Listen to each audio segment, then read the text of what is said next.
All right, I want to get to another story here that's good for our panel. U.S.-led airstrikes are continuing against Islamic State militants in Iraq and Syria, but the militant group is making advances in both countries and threatening even more bloodshed.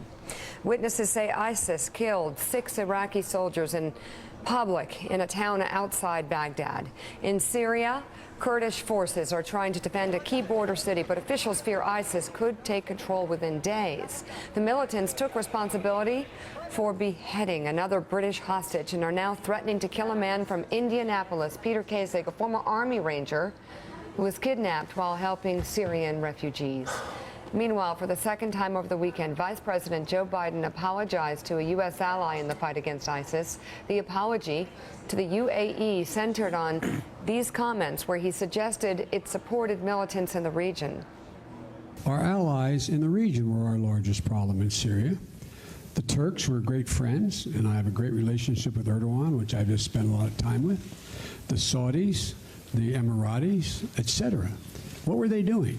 They poured hundreds of millions of dollars and thousands of tons of weapons into anyone who would fight against Assad, except that the people who were being supplied were al-Nusra and al-Qaeda and the extremist elements of jihadis coming from other parts of the world. I want to get to the Joe Biden comments. He also apologized to Turkey in the Joe Biden apology tour. But let's talk about, though, first of all, ISIS. They are beheading soldiers on the outskirts of Baghdad. And we seem to toggle between ISIS as a JV team, right, to ISIS as an existential threat. And when you start talking about ISIS not being a JV team and start talking about ISIS being an existential threat, then a lot of people say, hey, wait a second, come on, they're only 17,000. And then they start moving them back towards the JV team. We don't know who they are, but I am wondering, how can they move about with such impunity, even now, and behead 6 soldiers in town squares outside of Baghdad? Well, it just shows you how much of a potent force they are. They certainly, I wouldn't describe them as a JV team. They're certainly wreaking havoc in the areas that they control. I think that, are they an existential threat to the United States, to Western democracies? No, I don't think they are. Are we exaggerating their power even in the Middle East because of these beheading videos? No, I don't think you're exaggerating the threat of the group in terms of the havoc they're wreaking, but also you can't underestimate the threat of their ideology. I think that's the more important thing. Now, again, yes, this is very tragic what is happening in terms of the beheadings and the kidnappings of these hostages. And I actually, I knew and I know Peter. I met him on his way into Syria the last time. We had lunch in Beirut. He knew the risks of what he was getting involved in. Some of us that were there warned him against going into Syria. He was a person who was going to help Syrian refugees and Syrian people. This is an organization that has no mercy if you're killing people who are trying to even help Syrians. Yeah. So I don't think you should underestimate them, but I also don't think that we should make it sound like they're on their way to attack the United States any second. David Axelrod, I want to talk about Joe Biden here. First of all, I don't understand the UAE deal. Personally, I think Turkey, though, should be apologizing to us. But how frustrated is the administration, UAE aside, with a lot of our, quote, Middle Eastern allies who have actually been propping up extremists in the regions with contributions? Well, first of all, let me just say it's been a long time since I've been in the administration, so I don't want to posit myself as a spokesperson for the administration. Just from what you read in newspapers. But this is, well, look, it has to be a source of frustration. Qatar, and there was a good piece this weekend about them wanting to be everybody's friends. And one memory I have of the Middle East is sitting with, ironically, President Mubarak and President Obama Mubarak saying to Obama, the Middle East is a very complicated place. It is a very complicated place, and there are these cross currents that are very hard to navigate, which is why the wisdom of going in there in the first place as we did is a question. But now we see the effects, all the sectarian warfare, the double dealing, the concerns about extremist forces within their own countries that they try and quell through funding schools and other institutions. Right. It's really tough. And I have great affection for Joe Biden. I think he's been a great vice president. Everybody's strength is their weakness. His is he speaks his mind and he says what's on his mind. And it doesn't mean that what was on his mind wasn't true. The question is just whether it was the diplomatic thing to say. I think it's a real issue. And I think these folks, they have to make a decision as to whether they can live with this budding extremist movement in their midst. And if they can't, then they have to act on it. Eamon.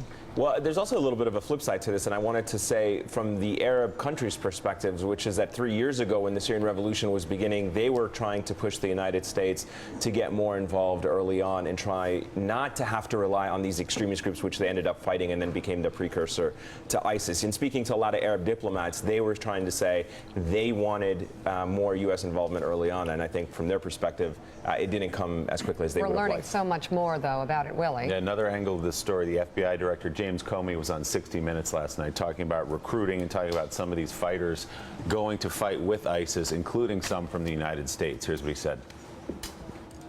How many Americans are fighting in Syria on the side of the terrorists? In the area of a dozen or so. Do you know who they are? Yes. Each and every one of them? I think of that dozen or so I do. I hesitate only because I don't know what I don't know. Some people call individuals who are radicalized lone wolves. Is that the biggest threat we face? Yeah, people use that term. It's not one I like because it conveys a sense of dignity I don't think they deserve. These homegrown violent extremists are troubled souls who are seeking meaning in some misguided way, and so they come across the propaganda and they become radicalized on their own, sort of independent study, and they're also able to equip themselves with training, again, through the internet, and then engage in jihad after emerging from their basement. The name lone wolf offends you? It does. I'd prefer lone rat to capture the kind of person we're talking about. Eamon, there was also some question over the weekend, some reporting about how effective American-led airstrikes inside Syria have been in sort of dismantling and dispersing ISIS. What are you hearing from your reporting on the ground about how effective they've been? I don't think they have done enough to completely destroy or degrade ISIS. I mean, when you look at the press releases that are coming out of CENTCOM, they're taking out pickups and Humvees and tanks and a group of fighters. And this is an organization that is thriving on its ability to be fluid and adapt to the battlefield environment. I mean, they're still posing a threat to cities like Kobani, executing Iraqi soldiers. So their ability to be dispersed, regroup, and recounter an attack, I think, is proving to be quite formidable and a bit of a problem for U.S. military. You know, they're counting a missile hitting a 1978 Toyota pickup truck. Don't degrade the 1978 Toyota pickup truck. That is a serious battlefield vehicle. That is a serious, but they're talking about that as a big battlefield equipment. But listen, let's just admit it. These airstrikes, I know we have to do something. We have to do something. But unless you have boots on the ground, and I'm sure as hell not talking about American boots on the ground, but boots on the ground that are going to sweep from village to village to village to village. They're going to be there for a very long time, Gideon, aren't they? Well, so this is where Biden's comments about Turkey also become very relevant, because Erdogan got upset with Biden because Biden said that Erdogan had admitted to him that Turkey had been too free and easy about letting supplies and weapons in and militants through the border into Syria.